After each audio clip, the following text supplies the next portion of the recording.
tous, hein, c'est Pierre-Alexandre pour Technoïd. Aujourd'hui, on va faire un petit comparatif entre 4 smartphones. Donc, nous avons déjà le Honor 8 qui est vendu 550 euros, le Honor 9 qui est vendu 430 euros avec quelques remises. On a droit aussi au Asus Zenfone Zoom S qui lui est vendu 500 euros et le Meizu Pro 6 Plus qui lui est vendu 500 euros, voire parfois un petit peu plus. Et donc, voilà, 4 smartphones qui sont aux alentours de 400-500 euros. Qu'est-ce qu'ils valent?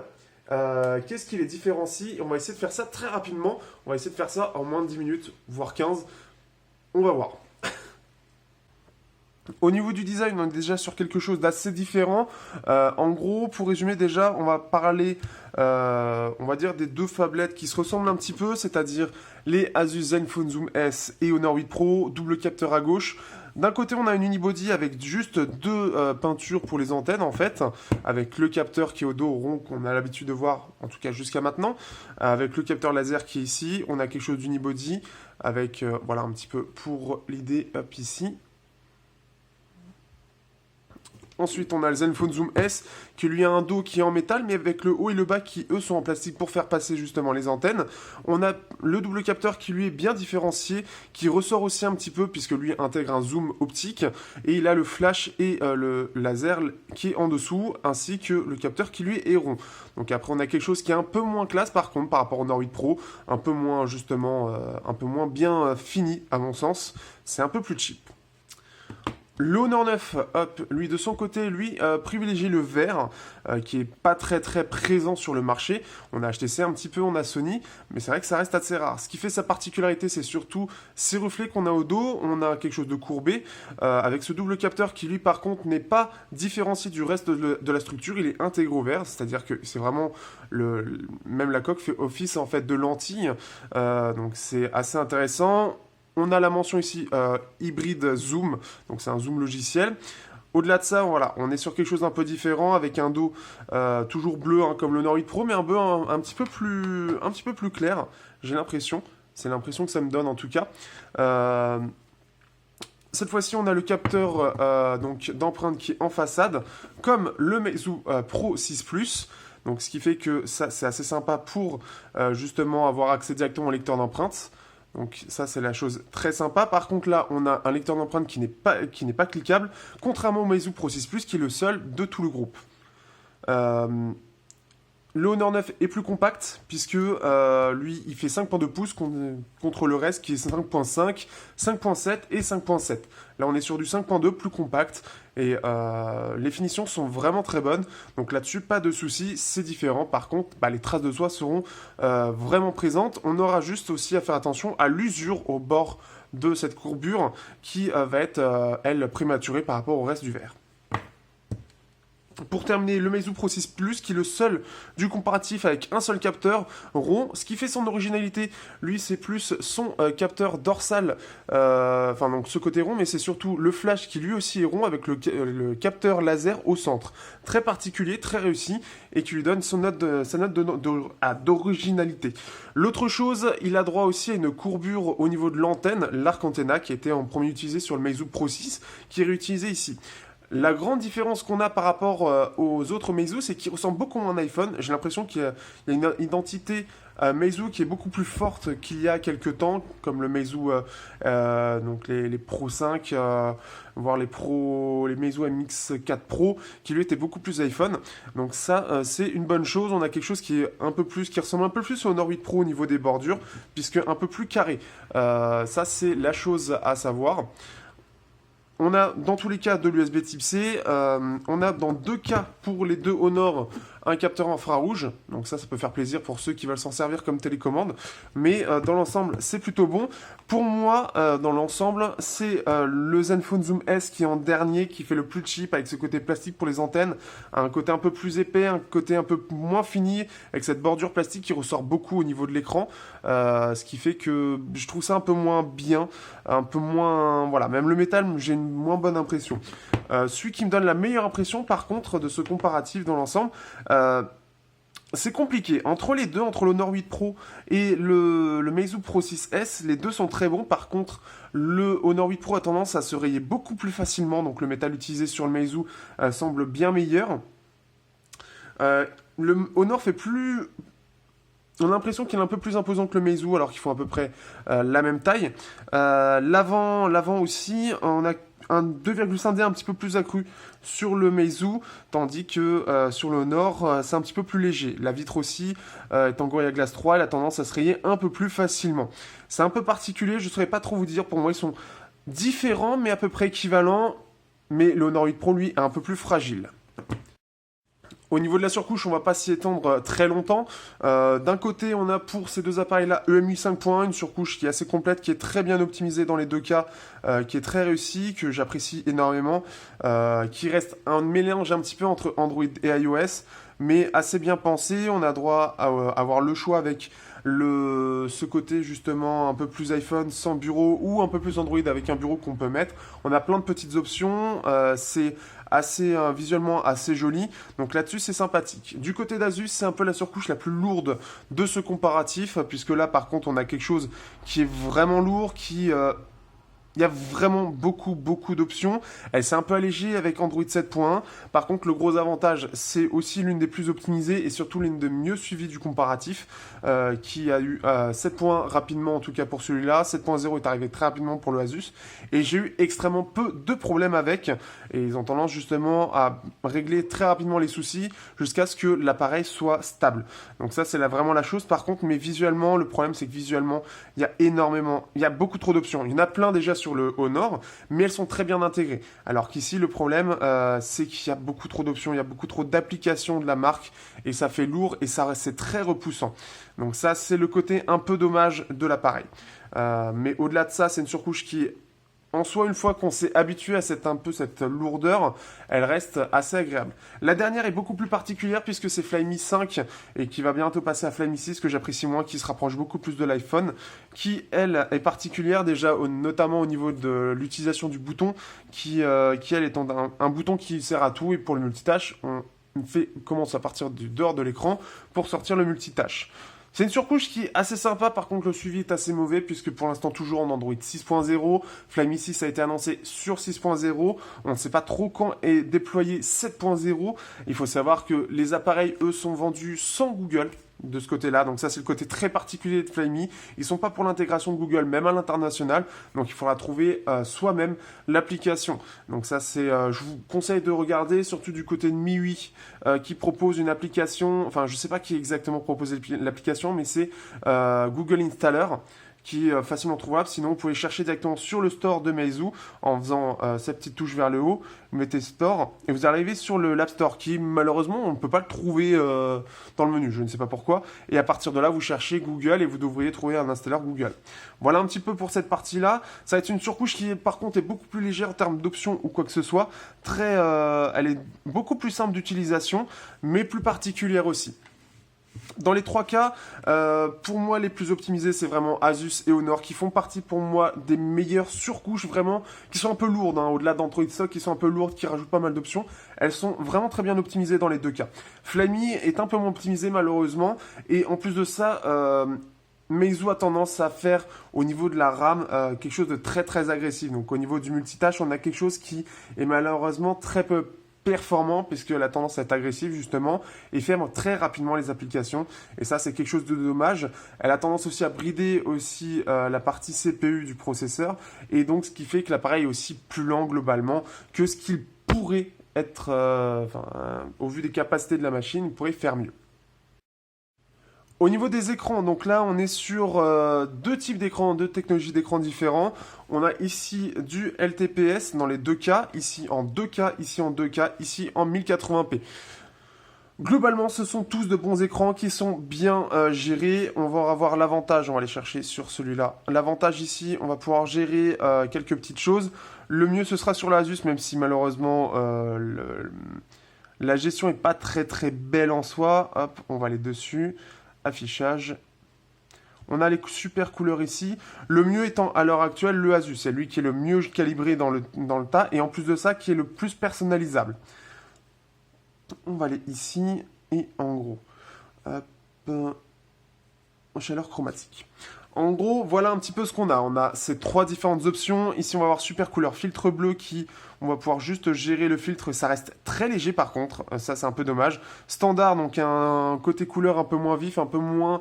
on aura moins de types de couleurs. Super couleur étant le mieux puisque c'est là où il va afficher le plus de couleurs, le plus de diversité, le plus de variété, qui va gérer le plus de couleurs tout simplement et qui s'approche le plus de la réalité. Pour moi, je l'ai mis en couleur froide qui m'apprécie plus. Mais en plus de ça, on peut gérer la teinte ici et la saturation. Hop, on va revenir ici, par défaut, qui pour moi, je trouve est très bien.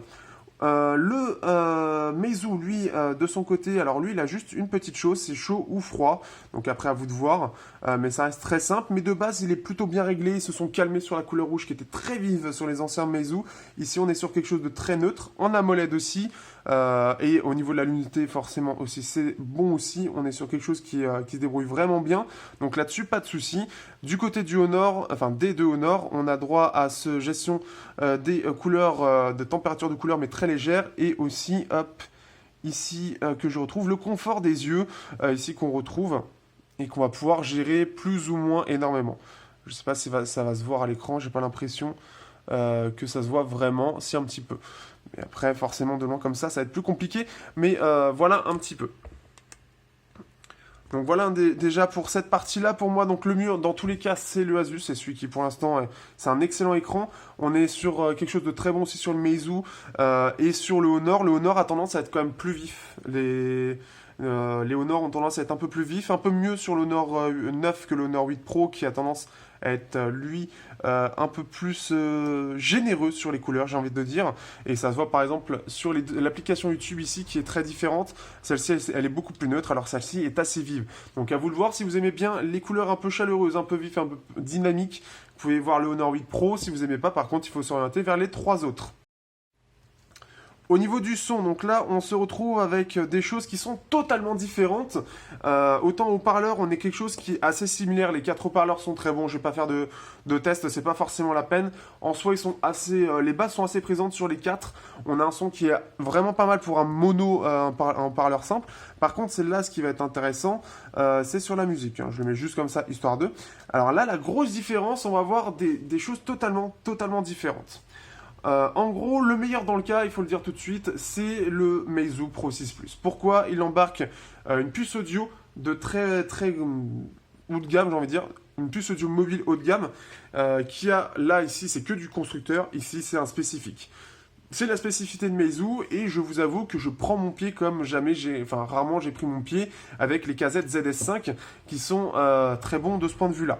Donc là-dessus, clairement, très bon en musique, j'adore clairement. C'est pour moi, je m'en sers comme MP3 quasiment tous les jours parce que avec mes KZ ZS5, c'est juste un pur bonheur. On a un meilleur son. Si vous êtes audiophile, si vous avez une paire d'intra haut de gamme, clairement, c'est le meilleur. Donc là-dessus, déjà, ça s'est fait. Clairement, de très loin du comparatif, c'est le plus haut. Si on devait ajouter un comparatif sur 100, donc lui, il est sur 100. Si on compare, je sais pas, si on compare à celui-là, le Honor est 2 ou 3 fois moins bien. En gros, c'est ça. Hein, la différence est vraiment énorme. Mais encore faut-il avoir une oreille qui est travaillée. Et encore faut-il aussi avoir le matériel autour, c'est-à-dire le casque ou les écouteurs adaptés, tout simplement. Donc déjà on va l'écarter, c'est pas hors catégorie mais c'est le meilleur dans ce domaine, c'est sûr et certain, avec le HTC 11 qui est excellent, mais celui-là doit être même un peu meilleur que le HTC 11. Par contre, là, on va voir les choses intéressantes, c'est sur ces trois-là. Il faut savoir que la puce du Kirin 960 n'est pas exceptionnelle, on perd surtout en détail et en stéréo, on n'est pas très bon. Sinon, il gère plutôt bien les KZ-S5, mais avec cette perte-là, qui est quand même, par rapport à la concurrence directe, les Snapdragon 652, le Helio X20, qui sont des gammes inférieures, par rapport au Snapdragon 820, par rapport au 835 qui doit être bien meilleur, je pense même par rapport au S7 Edge, parce que même déjà le Galaxy A5 2017 faisait presque aussi bien à part dans les aigus. Malheureusement, dans les Honor, c'est pas une puce qui est de très bonne qualité, et ça, c'est un petit peu dommage. Je suis un peu déçu, c'est-à-dire que voilà, c'est la stéréo et c'est ce côté un peu détail qui me manque et qui malheureusement me font pas profiter autant que je voudrais, ce qui fait que je suis accro à ça et je suis un peu dégoûté pour ça. Ça reste des très bons téléphones, mais pour moi un défaut qui est important, qui accuse un retard par rapport à la concurrence assez important, qui est très milieu de gamme en termes de puce son. Le 625, le Snapdragon 625 justement du Asus, lui aussi c'est un milieu de gamme avec une puce son qui est pas très performante. Je sais qu'avec le Zenfone 3, j'avais pas des... Ça avait du mal à le gérer réellement parce que la puce son était trop limitée, elle a du mal à gérer les ZS5. La différence sur celui-là, et j'ai été très étonné par contre, c'est que si je vais dans Assistant Audio, on a une gestion via le DTX. Donc on a quelque chose voilà, de tout simple avec plusieurs gestions, il fait intelligent, normalement c'est la musique. Mais il a le DTS-X, donc qui est en gros un codec audio qui en général est assez est là pour faire plus joli qu'autre chose. Mais là pour le coup, j'étais assez étonné puisque j'ai l'impression qu'il arrive à faire ressortir des choses de cette puce que normalement elle n'est pas censée faire. Alors je ne sais pas comment ils ont fait, je ne sais pas du tout, mais ils ont réussi à rendre cette puce beaucoup plus intéressante. Alors on est au niveau en gros du Honor 8 Pro, c'est-à-dire que on a quelque chose qui manque de détails et de stéréo, clairement. Mais la séparation des instruments est assez bonne. On a un peu plus de détails quand même. Et la stéréo reste quand même pas extraordinaire. Mais par contre, au lieu d'avoir quelque chose de serré où les ZS5 sont sous-exploités complètement, on commence à avoir quelque chose de correct où les ZS5 commencent à être agréables à être utilisés. Donc ça, c'est une chose qui est importante. En gros, voilà. Donc celui-là, c'est le meilleur. Et entre ces trois-là, c'est assez proche. Pour moi, cette gamme-là, au vu du type de processeur qu'il y a dedans, qui est un processeur assez haut de gamme, la puce audio est décevante. Par rapport au Snapdragon 625, lui par contre, il fait mieux que ce que j'aurais pensé et qui m'a étonné. Mais en gros, ils sont assez proches dans l'idée et voilà, c'est assez proche. Donc ils sont assez proches, ça reste assez milieu de gamme. Milieu de gamme qui commence à être un peu intéressant. Mais pour ceux qui sont un peu audiophiles sur les bords, ce ne sera pas suffisant. Pour les gens lambda, ce sera largement suffisant. Alors là, on arrive à un moment où je ne suis pas le plus adapté. On va faire très rapidement la présentation. Pour moi, le mieux pour se faire une idée des capteurs, je vais dire rapidement ce que j'en pense, mais j'ai pas envie de m'étaler parce que je suis loin d'être le meilleur en photo. Donc vous avez les albums en dessous avec les tests des différents appareils pour vous faire une idée complète des 4 appareils. En gros, on a 4 solutions différentes. Clairement, des solutions qui sont à la fois intéressantes en général. Il y en a une qui est un peu plus légère que l'autre. C'est le Meizu. Le Meizu, par contre, c'est plus son point faible. C'est là où il va être en retrait et plus en milieu de gamme par rapport aux autres, puisqu'il intègre un IMX2 386 en focale 2.0, un seul capteur. Et le souci pour moi sur ce capteur-là, c'est qu'il manque vraiment beaucoup de détails. Il est vraiment mauvais, j'ai l'impression que la lentille aussi ne doit pas être très très bonne dedans, puisque tout a dû être mis au niveau de la puce son, et derrière c'est l'appareil photo qu'on retrouve sur le Meizu MX6, donc forcément qui lui se retrouve à 200 € en ce moment, hein, donc vous voyez un peu la différence, et donc ce qui fait qu'on aura des photos qui peuvent être trop honnêtes, mais très milieu de gamme, clairement très milieu de gamme, elles sont loin d'être extraordinaires, et j'ai l'impression qu'on aurait pu faire mieux, mais il y a beaucoup de lissage je les trouve vraiment pas terribles. C'est vraiment son point faible là-dessus. Là où le Pro 5 avait un très très bon capteur photo, on se retrouve avec quelque chose qui est beaucoup plus moyen. Donc déjà, de ce point de vue-là, voilà, le Meizu, il est vraiment en dessous des 3 autres. Sur les 3 autres, alors là, on a du très bon. On a justement le total opposé avec le Asus Zenfone Zoom S, qui lui déjà est présenté comme un photophone, là où c'est un audiophone de ce point de vue-là. Qu'est-ce qu'il intègre exactement et qu'est-ce qui fait que justement le capteur est gros et séparé et dépasse même de l'appareil alors qu'il est déjà imposant? Eh bien, c'est le fait qu'il est un zoom optique. Un zoom optique assez intéressant puisque c'est un zoom x2,3 et on a réellement, et c'est pas comme OnePlus qui fait du 1,3 ou encore Honor avec un zoom logiciel. Ici c'est un vrai zoom, c'est un vrai capteur qui va réellement faire un zoom 2,3. On peut même l'utiliser à part, je vous montrerai l'application photo après. On a un capteur laser, on a même un capteur RGB en fait qui va restituer au mieux les couleurs et du flash dual tone. Voilà un petit peu pour ça. Donc ce qui fait que c'est une solution très intéressante. Il est même noté sur beaucoup de sites étant très bon, mais je vais noter quelques astuces dans ce test.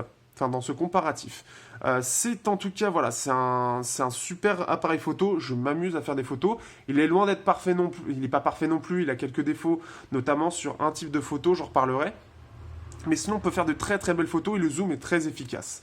Il faut savoir donc, ici c'est un IMX 362 en focale 1.7 et l'autre il est en focale 2.6. Alors par contre, je ne sais pas du tout si c'est le même capteur, mais ce qui fait que là on a 2 vrais capteurs qui peuvent tous les 2 filmer en 4K, donc c'est vraiment pour le coup, ils ont fait quelque chose, les choses en grand pour le coup. Hop, ici. on se retrouve avec ici un double capteur photo, le même que le Honor 8, mais qui a été optimisé, donc ce qui fait qu'on est toujours en ouverture 2.2, 2 x 12 mégapixels, et on est sur un capteur monochrome et un capteur couleur. On a un capteur laser aussi qui est caché ici, et flash dual tone. Ici, on est sur quelque chose de beaucoup plus classique. Par contre, ce qui est bien, c'est qu'on a une réelle amélioration par rapport au Honor 8. Ils ont fait de vraies optimisations, et les photos sont mieux que sur l'Honor 8. C'est encore loin d'être parfait, c'est un peu en deçà de ce que peut faire la concurrence, mais il se débrouille bien. Il arrive à faire des bonnes photos globalement. Là où ça va pêcher réellement, c'est sur dès qu'il va commencer à faire un petit peu nuit. D'ailleurs, sur le Honor 9, c'est à peu près le même problème. On est toujours en ouverture 2.2. Par contre, on a un capteur monochrome de 20 mégapixels et il intègre un zoom logiciel qui va utiliser les deux capteurs pour essayer d'améliorer au maximum la photo. Ça fonctionne. J'ai fait un comparatif dessus justement avec le Asus et c'est un choix intéressant. C'est un choix particulier mais intéressant. Les photos sont un peu meilleures que le Honor 8 Pro. On a l'avantage du zoom qui est simple et efficace, mais qui au niveau logiciel, a une petite particularité qui est un peu loufoque. Au niveau des applications photo, là, c'est quelque chose qui est totalement différent. Pour moi, ici, tout simplement, il faut être honnête, celle de Meizu est, elle, très simplifiée, trop peut-être, puisque ici, hop, on va avoir très peu de modes. C'est-à-dire qu'on a un mode manuel, vidéo, beauté, panorama, champ lumineux, ralenti. Un mode ralenti, hop, si on regarde ici, ça va être... Bon, on ne sait même pas. On ne sait pas du tout. On ne sait rien, on a 60 secondes. Pourquoi 60 secondes? Je ne sais pas. Mais voilà, on a quand même un mode ralenti, ça va être en 720p sûrement. Mais encore faut-il qu'il le mette au départ. On va regarder ici, donc là c'est du 1080p, enfin du 720p pardon. Voilà, mais l'appareil photo en lui-même est vraiment très très simple. Il y a très peu d'options. Le mode manuel, lui, il reste assez simplifié aussi. Donc on a quelque chose, enfin ça reste complet, mais j'ai l'impression qu'on peut quand même faire mieux. La chose la plus étrange pour moi, c'est surtout l'HDR qui se retrouve ici. Ici, on fait donc du 12 mégapixels. Ici, hop, voilà.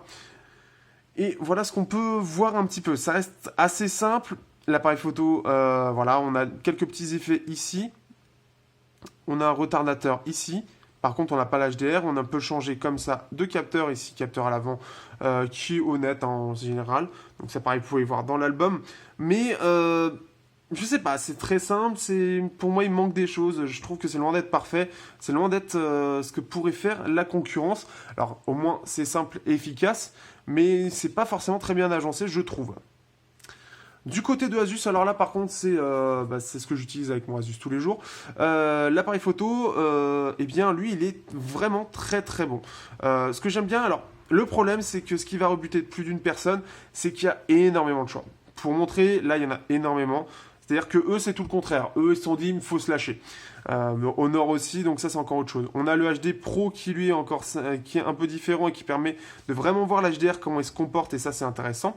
Mode manuel, alors le mode manuel, alors les mecs ils se sont lâchés, ils ont mis une barre pour la gestion des niveaux, ils ont mis ici, alors je sais pas ce que c'est exactement, mais c'est le spectre je crois. On a vraiment tout qui peut être géré. Ce qui est bien en plus de ça, c'est que comme je vous l'ai dit, on a un capteur, un second capteur qui lui, hop, on va mettre au minimum, un second capteur qui lui permet de faire ça, mais quand on est en faible luminosité, forcément il va rester sur le capteur principal qui est en focale 1.7.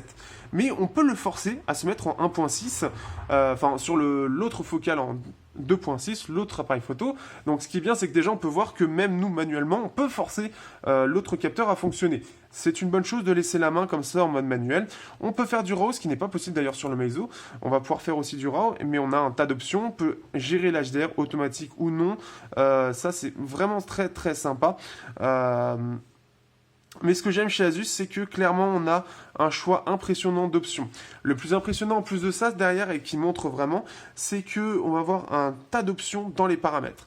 Déjà l'optimisation des photos, parce que comme vous le savez, chaque constructeur a tendance à faire en sorte d'améliorer, de retoucher, etc. On peut choisir de le laisser automatiquement, mais par contre malheureusement je vous conseille de laisser tomber, de le mettre en arrêt. Ça a tendance à faire des photos qui sont moins détaillées et qui sont moins précises globalement. La scène est moins bien, il y a trop de lissage, j'aime pas du tout. Là où c'est le mieux, c'est en arrêt, et vous avez, si vous êtes assez bon, vous pouvez faire en manuel pour gérer en fait plusieurs choses: saturation, contraste net et réduction du bruit, rétroéclairage et optimisation des détails. Mais en arrêt, je trouve qu'il est très bon et on peut choisir en plus de ça de sauvegarder le fichier RAW. On peut choisir la qualité d'image, on a le RAW Dater, Asus Watermark, si on veut mettre en bas Asus Zenfone Zoom S. Comment on prend la prise de vue, le retardateur, la mise au point, donc pondéré ou normal, réglage automatique, détection de visage, la qualité de vidéo, 4K, Full HD 60 fps, 720p, TVI. On a stabilisation, il faut savoir qu'on a une stabilisation optique et on en a une aussi numérique, les deux marchent ensemble, donc EIS et OIS. C'est un optique en 4 axes et c'est le seul à d'avoir une stabilisation optique, et ce qui fait que il est plutôt performant, il est moins apparemment que l'iPhone 7, mais je le trouve vraiment performant. Donc là-dessus, pas mal du tout. L'anti-scintillement, voilà. Après, voilà un petit peu tout ce que l'on a. On a vraiment beaucoup d'options.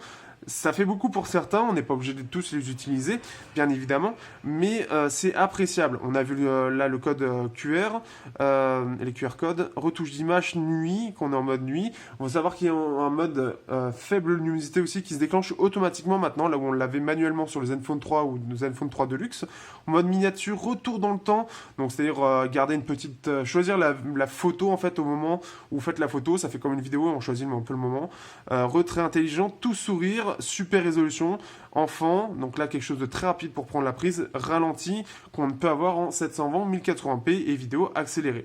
Donc vraiment un très grand choix, je trouve qu'elle est vraiment performante, elle est vraiment sympa. La petite chose pour le mode portrait qui je trouve un petit peu moins bien, un peu plus chiant, parce qu'en fait pour le mode portrait il utilise l'appareil qui est en mode 2.6 en fait, enfin le capteur en fait qui a le plus de mal à capter la lumière et qui est en zoom. Donc ce qui fait que déjà il faudra prendre plus loin, mais par contre on peut faire des photos un peu sympas. Par contre ça va être difficile si vous avez un chat. Comme il est en 2.6, il est un peu plus lent à se déclencher, il est moins optimisé pour quelque chose qui bouge. Donc vous pouvez pas faire un mode portrait à la volée avec ce côté bokeh, etc. Vous pouvez pas le faire du tout à la volée. Il faut être vraiment posé. Donc voilà un petit peu avec les tests de mon chat, je peux vous dire que j'ai galéré comme pas possible. Vous voyez, là ça crame partout. Là j'ai quelque chose de pas net. Là voilà, c'est souvent des choses comme ça. Mais voilà un petit peu. Mais leur découpage est intéressant. Face au Nord, c'est intéressant aussi. Notamment du fait que je m'étale énormément, du fait que ça lisse beaucoup, là où ça va faire des artefacts s'il y a des poils, etc. Voilà un petit peu pour l'Asus. Pour le Honor 8 et le Honor 9, alors là on est sur quelque chose qui je trouvais assez sympa aussi, puisqu'on va avoir en fait un côté slide, c'est-à-dire que les paramètres à droite et les modes à gauche. Donc on a photo pro qui a tendance à moins lisser parce qu'on ne peut pas faire comme le Asus et choisir d'arrêter. Vidéo pro aussi, donc là on va pouvoir gérer pour la vidéo pas mal d'options aussi. Donc pareil du côté, sauf que là c'est mis sur un mode à part. Monochrome HDR, 3D créateur, donc là un côté 3D. Cliché nocturne, parce que de nuit ils sont pas très performants. On peut le poser sur un trépied et faire une pause longue et ça va permettre de faire de très belles photos. Quelque chose qui peut être fait manuellement, mais là c'est mis en un mode précis. Light painting aussi, filigrane, time-lapse, ralenti aussi, gourmet, filtré. Parfois, vous avez accès parfois à d'autres choses. Je n'ai pas forcément tout mis, il en reste peut-être d'autres. Donc là, voilà, on les a tous en fait, je les ai tous installés. Voilà un petit peu. On a un mode beauté aussi automatique, que ce soit à l'avant ou à l'arrière, qui va permettre d'avoir des visages parfaits en gros. Et on a ce même mode portrait en fait, qui s'appelle effet grand angle, mode grande ouverture, pardon, pour avoir cet effet bokeh très impressionnant, très photographié en fait. Donc pareil, hein, c'est le même principe, ça va faire un très beau flou derrière, etc. Mais un peu moins parfait que le Asus. Enfin, Asus a tendance à lisser ce qui peut dépasser et logiciellement, parfois c'est un petit peu moyen. Ici, par exemple, si vous avez des poils qui dépassent, ça peut créer un artefact et avoir un effet un peu étrange qui est un peu moins bien, je trouve. Mais ça s'améliore, ça reste très proche dans les deux solutions. Le mieux étant que pour celui des Honor, l'avantage c'est qu'on va pouvoir, quand on va gérer, je ne sais pas ce que je peux prendre, on va prendre le Honor. Ce qui est bien en fait, c'est qu'on va surtout pouvoir gérer derrière la focale, c'est-à-dire qu'après avoir pris la photo, logiciellement on va pouvoir retoucher cette partie-là. Donc c'est-à-dire vraiment pouvoir choisir si on veut quelque chose de flou ou net. Et ça c'est le truc qui tue par rapport aux autres. C'est très bien fait, on peut voir un peu plus les défauts, etc. quand ça le fait logiciellement. Mais par contre ça tue vraiment parce que c'est très bien géré et c'est très efficace. Le fait de pouvoir le faire après, d'enregistrer plusieurs après et pouvoir même mettre des effets, etc. Je trouve ça très très bien fait. Par contre, ce qui manque sur ce double appareil photo, c'est surtout, il manque un peu de détails, surtout dès qu'il va commencer à faire un peu sombre, les détails vont vite se perdre, c'est surtout ça le problème par rapport à la concurrence, et surtout il n'y a pas de stabilisateur optique. À 550 €, ça fait un peu mal. Pour le Honor 8 Pro, Honor 9 Pro, pardon, Honor 9, j'y arrivé. La différence, et on va se terminer rapidement, au final je dépasse complètement. Ici, on va avoir la même chose en termes de choix. Par contre, la différence, c'est qu'on va pouvoir avoir du 20 mégapixels, mais on ne pourra pas zoomer. Pour quelle raison, je ne sais pas. Et ici, si on se met en 12 mégapixels, par contre, on peut zoomer tout simplement. On a ce zoom logiciel jusqu'à x2 qui améliore la photo logiciellement. Pour avoir fait la comparaison avec le Asus, on peut voir la différence, on peut voir dans les albums. C'est efficace, ça fonctionne vraiment, donc ça c'est le côté un peu cool. Le capteur en soi est un peu mieux aussi, donc il fait un peu de meilleures photos, mais c'est surtout sa différence, c'est surtout le dual, le zoom hybride qui est présent et qui fait la différence avec le Honor 8 Pro. On va essayer d'enchaîner rapidement pour ces 4 appareils au niveau de l'autonomie. Donc là, on est sur du côté du Honor du 3200 mAh, là du 4000, là du 5000 et là du 3300. En gros, en termes d'autonomie, il faut s'attendre ici à entre 5 et 6 heures écran allumé. Là, entre 4h30 et 5h30. Ici, on est aux alentours de entre 8 et 11 heures écran allumé en étant large. Mais c'est plus entre 9 et 10 heures. En gros, en moyenne, c'est surtout ça. Et ici, on est entre 4 et 5 heures. Donc... là où c'est le plus décevant, c'est pour le Honor 8 Pro qui, lui, a une batterie de 4000 mAh, un écran certes 2K, mais quand même. Et le souci là-dedans, c'est que malheureusement, l'optimisation est assez mauvaise parce que le processeur fonctionne toujours à fond et ça consomme énormément forcément. Donc l'appareil devient très chaud et l'autonomie baisse très vite. Là où le Honor 9, ils ont décidé d'être un peu plus sympas et ils limitent beaucoup plus le processeur. Ici, ce qui est décevant aussi, c'est qu'on a une batterie de 5000 mAh, mais on ne fait que 9-10 heures. Là où, par exemple, le Moto Z Play que j'ai testé il y a quelques temps avec le même processeur et le même type d'écran AMOLED en 1080p, on se retrouvait avec 12 heures plus facilement avec 3500 mAh. Donc c'est un 5000 mAh qui, je pense, est un peu marketing et peut-être une batterie qui est en réalité beaucoup moins performante que ce qu'on pourrait croire. Du côté du Meizu, je ne sais pas si c'est la puce audio qui consomme énormément, puisque j'écoute beaucoup de musique, mais malgré le bridage du processeur, on est quand même sur une autonomie un peu faiblarde, puisqu'on dépassera difficilement les 5 heures. Donc assez déçu, même en Wi-Fi. Donc je ne sais pas ce qui s'est passé chez Meizu. Autant le Pro 5 avec 3000 mAh, on arrivait facilement à faire 8 heures écran allumé. Autant là, je ne sais pas ce qu'ils font exactement, mais c'est assez décevant. Alors pendant que je fais le premier benchmark sur l'Asus, puisque j'ai tellement l'habitude que je ne l'ai pas fait sur ce téléphone-là, on va parler un peu des autres appareils. Donc du côté du Honor 9 et Honor 8 Pro, on est sur un Kirin 960, donc octo-cœur, 4 Cortex A73, 4 A53 gravé en 16 nanomètres. Ici, on a le Exynos 8890 qu'on a dans le S7 et qui pourtant fait un score très particulier. En effet, en mode normal, donc même pas en mode performance, on est à 611 et 2791 de score.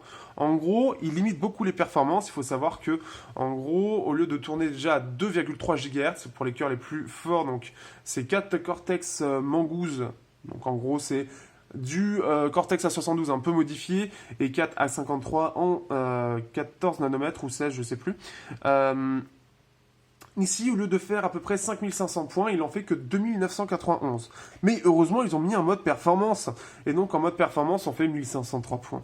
Il faut savoir qu'en gros, là, le score qu'on a là, c'est les 4 cœurs Cortex A53, très optimisé, 611 points, 2800 points, et c'est tout.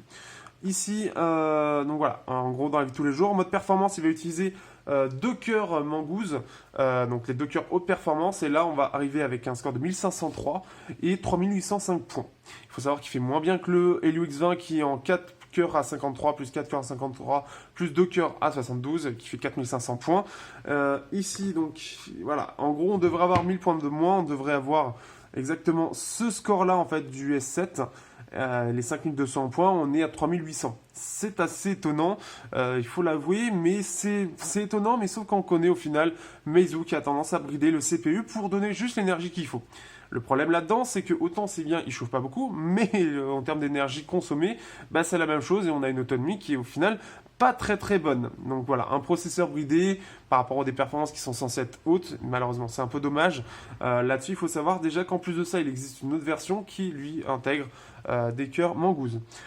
Du côté du Honor 9 et Honor 8 Pro, le K960 lui est très bon puisqu'il fait 6450 points, donc comme le S8 ou comme le Snapdragon 835 qu'on retrouve dans le OnePlus 5.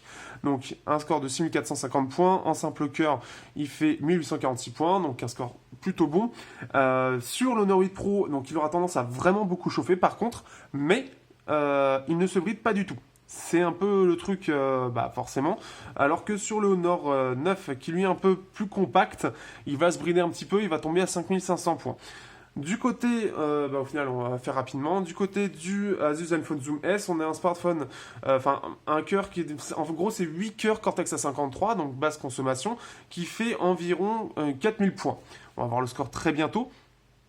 Donc c'est un processeur qui est gravé en 14 nanomètres, qui est très performant. Au-delà de ça, sur la partie CPU, la partie GPU c'est autre chose. Donc là-dessus il est très performant. En gros, par rapport à même ces gros processeurs, dans la vie quotidienne, les différences vont être minimes, voire quasi inexistantes.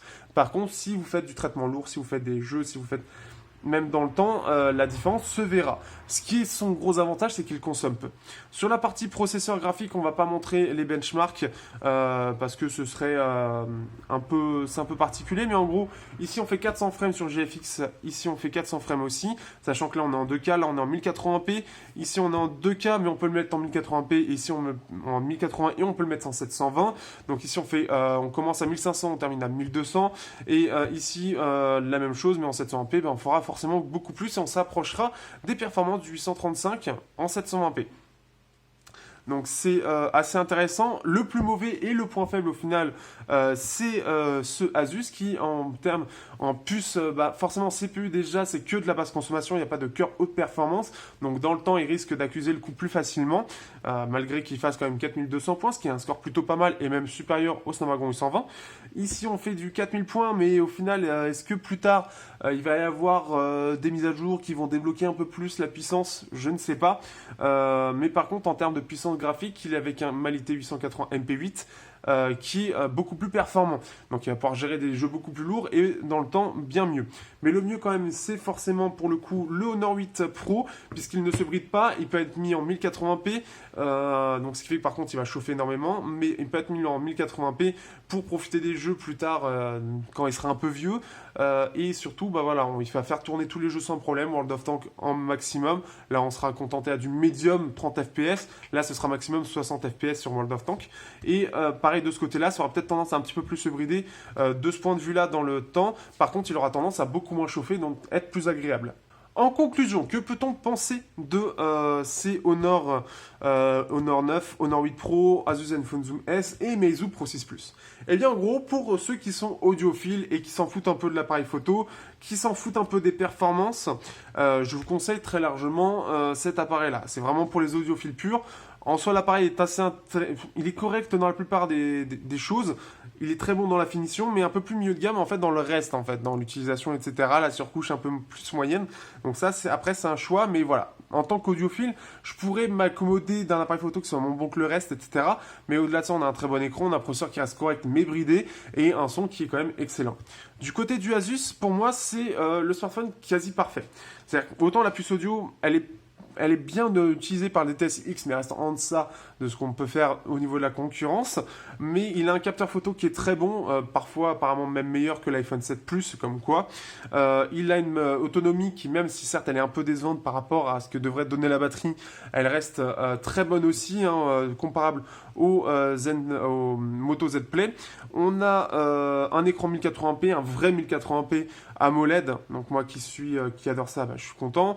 4 Go de RAM, 128 Go de stockage, ça c'est la chose particulière aussi de ce téléphone, c'est qu'il a un gros stockage et qu'on peut lui mettre une carte SD, et en plus de ça il est dual SIM, donc il y a tout pour lui, mais forcément au niveau des finitions on est en deçà de la concurrence, donc si les finitions sont tout ce que vous voulez, c'est quelque chose de correct sans être extraordinaire. Le Zenfone Zoom S est bon. Dans tous les cas, après, il reste bon. Le suivi est bon aussi. Ils ont décidé d'être bons là-dessus.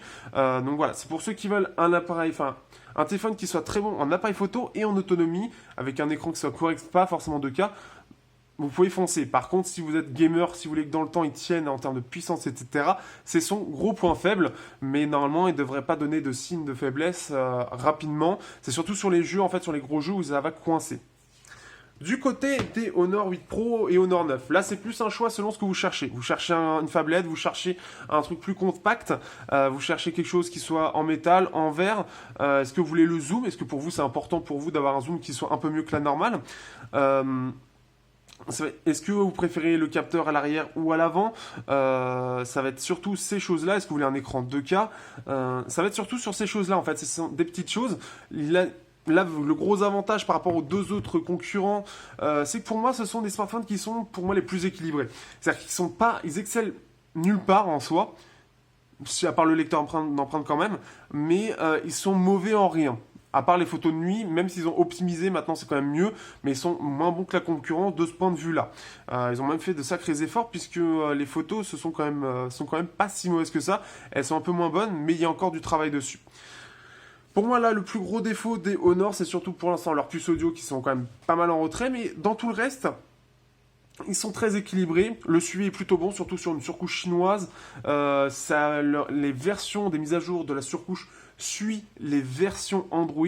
Et pour une surcouche chinoise, un Flyme ou Xiaomi, et ben bah là, eux, ils s'en foutent en fait des versions Android. Eux, c'est leur surcouche et après Android. Alors que là, c'est vraiment lié à ça, donc ce qui fait qu'on a un suivi qui, en plus de ça, fait partie des meilleurs.